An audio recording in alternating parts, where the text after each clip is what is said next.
ओम विष्णु पुराणाय नमः। श्री विष्णु पुराण चतुर्थ अंश 11वां अध्याय यदुवंश का वर्णन और सहस्रार्जुन का चरित्र। श्री पराशर जी बोले, अब मैं ययाति के प्रथम पुत्र यदु के वंश का वर्णन करता हूँ, जिसमें कि महान मनुष्य, सिद्ध, गंधर्व, यक्ष, राक्षस, गुह्य, किंग, पुरुष, अप्सरा, सर्प, पक्षी, दैत्य, दानव, आदित्य, रुद्र, वसु, अश्विनी कुमार, मरुदगण, देवऋषि, मुमुक्षु तथा धर्म, अर्थ, काम और मोक्ष के अभिलाषी पुरुषों द्वारा सर्वदा स्तुति किए जाने वाले अखिल लोक विश्राम अति अनंत अंतहीन भगवान विष्णु ने अपने अपरिमित महत्वशाली अंश से अवतार लिया। इस विषय में ये श्लोक प्रसिद्ध है, जिसमें श्री कृष्ण नामक निराकार ब्रह्म ने अवतार लिया है। उस यदुवंश का श्रवण करने से मनुष्य संपूर्ण पापों से मुक्त हो जाता है। यदु के सहस्रजित, कोष्टु, नल और नाहुष नामक 4 पुत्र हुए। सहस्रजित के शतजित और शतजित के है और वेणु है नामक 3 पुत्र हुए।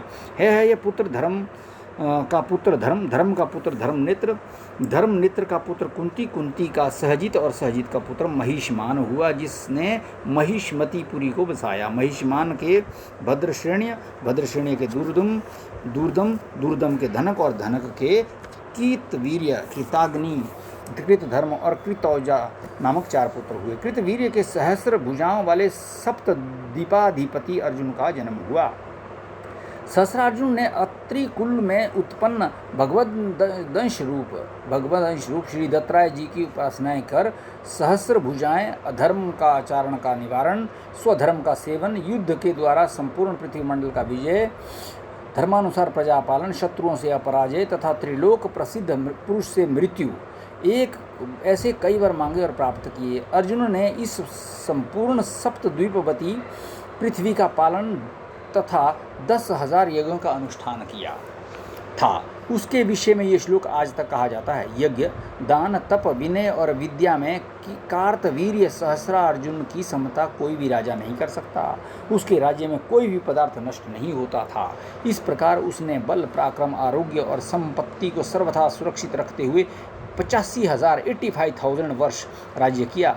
एक दिन जब वे अतिशय मद्यपान से व्याकुल हुआ नर्मदा नदी में जल क्रीड़ा कर रहा था, उसकी राजधानी महिष्मतीपुरी पर दिग्विजय के लिए आए हुए संपूर्ण देव, दानव, गंधर्व और राजाओं के विजय मद से उन्मत्त रावण ने आक्रमण किया। उस समय उसने अनायास ही रावण को पशु के समान बांधकर अपने नगर के एक निर्जन स्थान में रख दिया। इस सहस्रार्जुन का 85,000 वर्ष व्यतीत होने पर भगवान नारायण के अंशावतार परशुराम जी ने वध किया था। इसके 100 पुत्रों में से शूर, शूरसेन, वृषसेन, मधु और जयध्वज ये 5 प्रधान थे। जयध्वज का पुत्र तालजंग हुआ और तालजंग के तालजंग नामक 100 पुत्र हुए। इनमें सबसे बड़ा बीतिहोत्र तथा दूसरा भरत था। भरत के वृष, वृष के मधु और मधु के वृष्णि आदि 100 पुत्र हुए। वृष्णि के कारण ये वंश वृष्णि वंश कहलाया। मधु के कारण इसकी मधु संज्ञा हुई और यदु के नामानुसार इस वंश के लोग यादव कहलाए। इति श्री विष्णु पुराणे चतुर्थ अंशे 11वां अध्याय। 12वां अध्याय यदुपुत्र क्रोष्टु का वंश। श्री पराशर जी बोले, यदुपुत्र क्रोष्टु के ध्वजिनीवान नामक पुत्र हुआ। उसके स्वाति, स्वाति के ऋशंकु, ऋशंकु के चित्ररथ और चित्ररथ के शशि बिंदु नामक पुत्र हुआ, जो 14 महारत्नों का स्वामी तथा चक्रवर्ती सम्राट हुआ। शशि बिंदु के 1 लाख स्त्रियां और 10 लाख पुत्र थे। उनमें पृथुश्रवा, पृथुकर्मा, पृथुकीर्ति, पृथुयशा, पृथुजय और पृथुदान ये 6 पुत्र प्रधान थे।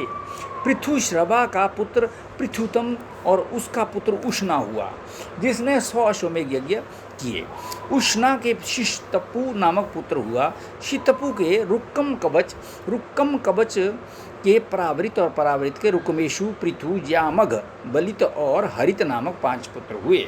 इनमें से ज्यामघ के विषय में अब भी ये श्लोक गाया जाता है।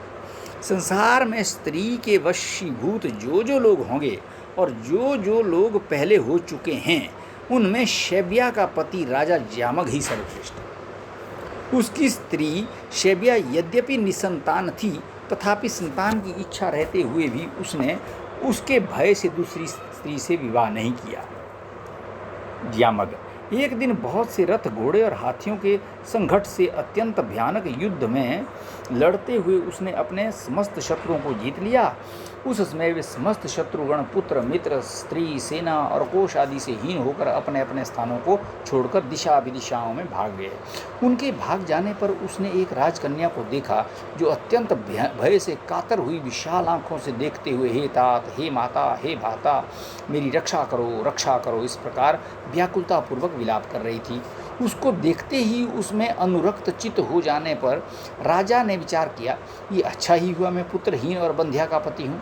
ऐसा मालूम होता है कि संतान की कारण रूपा इस कन्या रत्न को विधाता ने ही इस समय यहाँ भेजा है, तो फिर मुझे इससे विवाह कर लेना चाहिए, अथवा इसे अपने रथ पर बैठाकर अपने निवास स्थान को लिए चलता हूँ, वहाँ देवी शैब्या की आज्ञा लेकर ही इससे विवाह करूँगा।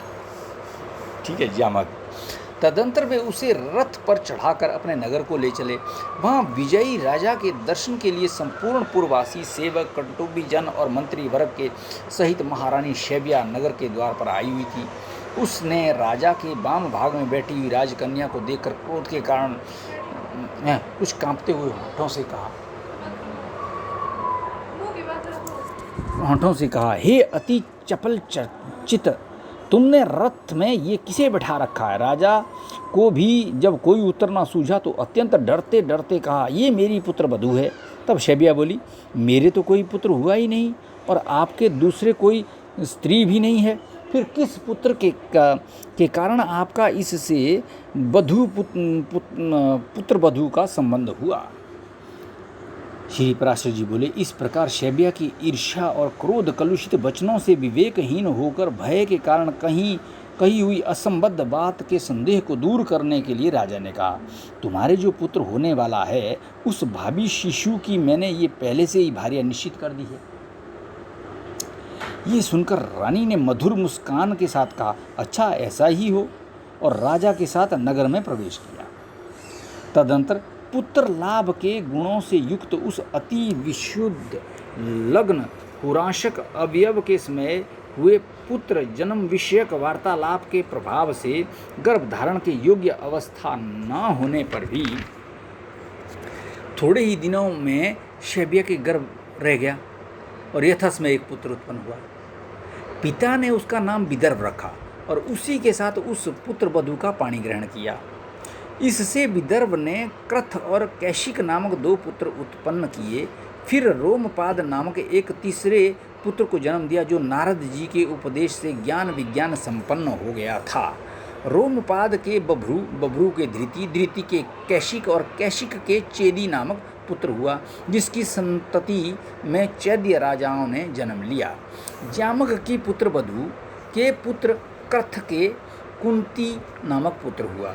कुंती के दृष्टि के निधृति, निधृति के दर्शा, दशारह के व्योमा, व्योमा के जीमूत, जीमूत के विकृति, विकृति के भीमरथ, भीमरथ के नवरथ, नवरथ के दशरथ, दशरथ के शकुनी, शकुनी के करम्भी के देवरात, देवरात के देवक्षत्र, देवक्षत्र के मधु, मधु के कुमार वंश, कुमार वंश के अनु, अनु के राजा पुरुमित्र, पुरुमित्र के अंशु और अंशु के सत्वत नामक पुत्र हुआ तथा सत्वत से सात्वत वंश का प्रादुर्भाव हुआ। हे मैत्रेय, इस प्रकार जामग की संतान का श्रद्धापूर्वक भली प्रकार श्रवण करने से मनुष्य अपने समस्त पापों से मुक्त हो जाता है। इति श्री विष्णु पुराणे चतुर्थे अंशे 12 अध्यायः। ओम विष्णु पुराणाय नमः। सारे बात करते हैं। मेरे भी बहुत इंटरेस्टिंग लग रहा है।